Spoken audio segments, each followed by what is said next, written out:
Jueves 11 de julio de 2013. Asunto inédito. 12 en el ciclo alternativo.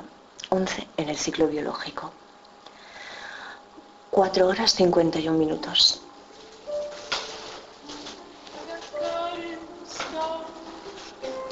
Ayer conocí a la Felguera.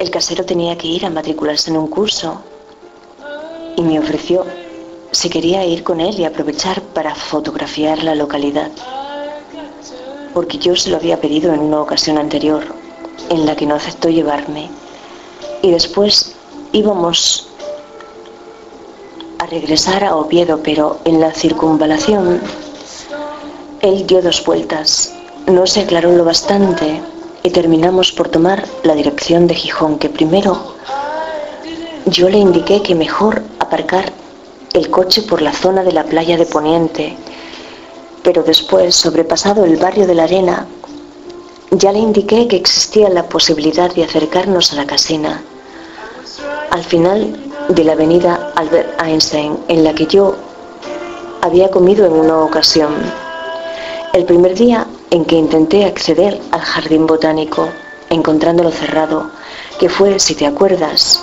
cuando al día siguiente te explicaba que el Homo viator se estaba perdiendo, que era una especie en extinción, y también que había leído el periódico, que eso era el sumum, en mi caso, de la causalidad azarosa. Conociendo en ese momento la noticia de la existencia de Juan Méjica, porque su editorial había publicado la segunda parte de la obra de la señora Matilde García Mauriño, Adiós, Reich Magno. ¿Y quién creerás que me llama precisamente cuando ya estoy inmersa en el contenido de mi plato de ensaladilla?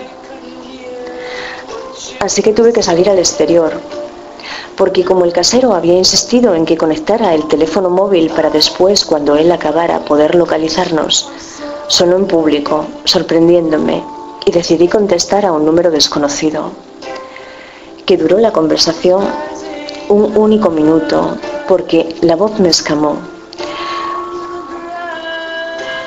Y lo que le dije fue: ya te advertí que el teléfono no es mi medio, porque me intranquiliza carecer de una expresión referente donde pueda comprobar la verdad de lo que se me dice, problema que existió con Lisboa y que agravó la desconfianza. Y yo no tengo ningún problema en explicarte lo que sea si aceptas que nos veamos, y lo hago mirándote a los ojos. Pero ¿y él qué me dice? Que le gustaría entenderlo ahí, el porqué de mis mensajes, 2 al móvil, para advertirle que le había enviado 2 correos, que es el que me facilitaron cuando hablé con su fundación. Y yo que le pregunto: ¿no has escuchado mis mensajes? Que es cuando me informa de que no, y que es cuando yo finalizo así la conversación. Pues yo, con un individuo que no se interesa por las cosas, no tengo nada más que hablar. Y le colgué. Pero ahora entiendo que alguien que declara de sí: yo pinto casi a envite, meneando el pincel como la polla, puede no ya ser 2 cosas como en principio pensé, o un genio o un gilipollas. Y que nadie se llame engaño, porque las fundaciones nos tienen mal acostumbrados. Y no vayamos a pensar que todas guardan relación con la filantropía, aunque se retraten cosas como los socorros mutuos, esa oda a los que ayudan a las personas grandes, que sin embargo a ti te ejemplifica. Pero entonces dime, ¿no te resulta curioso que en el momento en que yo pienso en ponerme en contacto con él,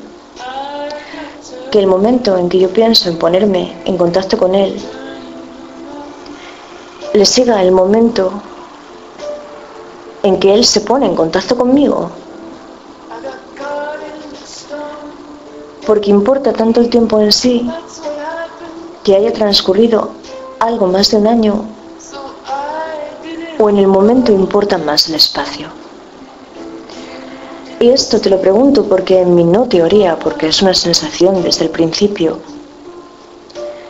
siempre el código genético a mí me parecía que con esta descripción guardaba relación con el momento como lugar no en el tiempo, sino en el espacio. Que hoy voy a llamar a esto los números de la suerte para hoy y para mañana, porque es esa una búsqueda que se realizaba ayer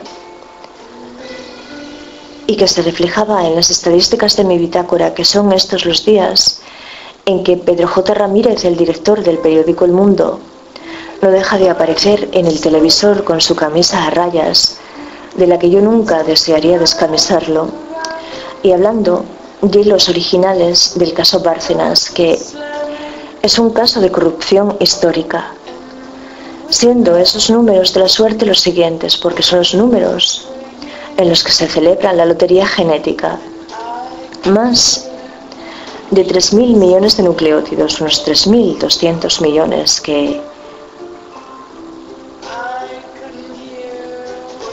si en lugar de una letra en concreto de sus 4 letras sufren una mutación, por ejemplo, en uno de los codones que codifica para valina, pongamos por caso, aminoácido perteneciente a la secuencia de una proteína,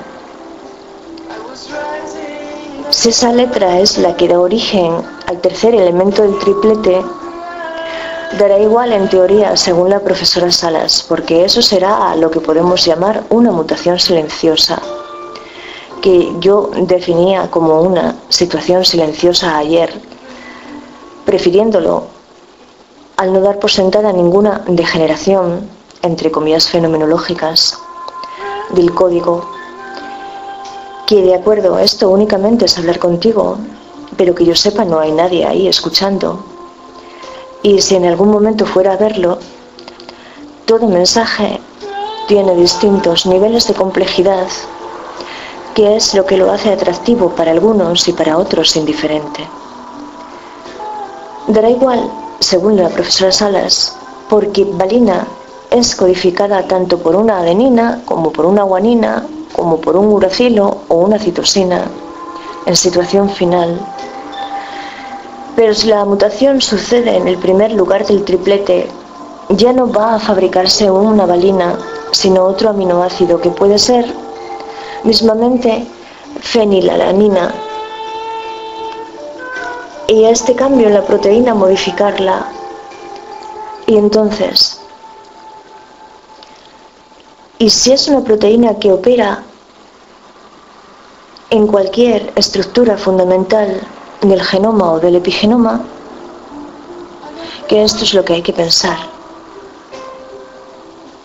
En el caso de Néstor y Guillermo sí, que es la única mutación que yo reconozco, una mutación en el cromosoma 11, en la posición 65 millones, 770-755, en el gen BAMP1, al que hasta entonces no se había asociado con ninguna enfermedad. Una enfermedad monogénica que se transmite por los patrones de la herencia.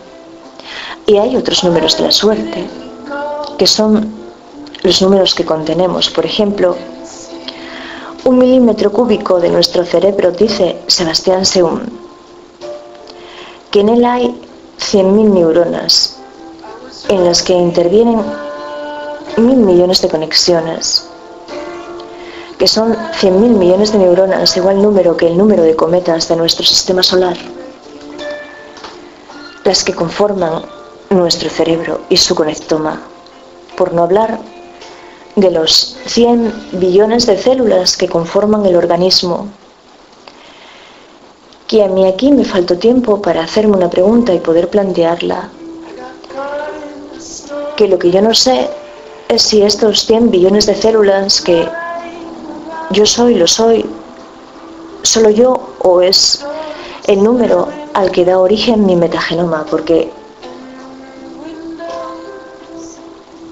no se dijo si eran células únicamente eucariotas o también procariotas. Y las bacterias, que son unos 2 kilos, contabilizan aparte,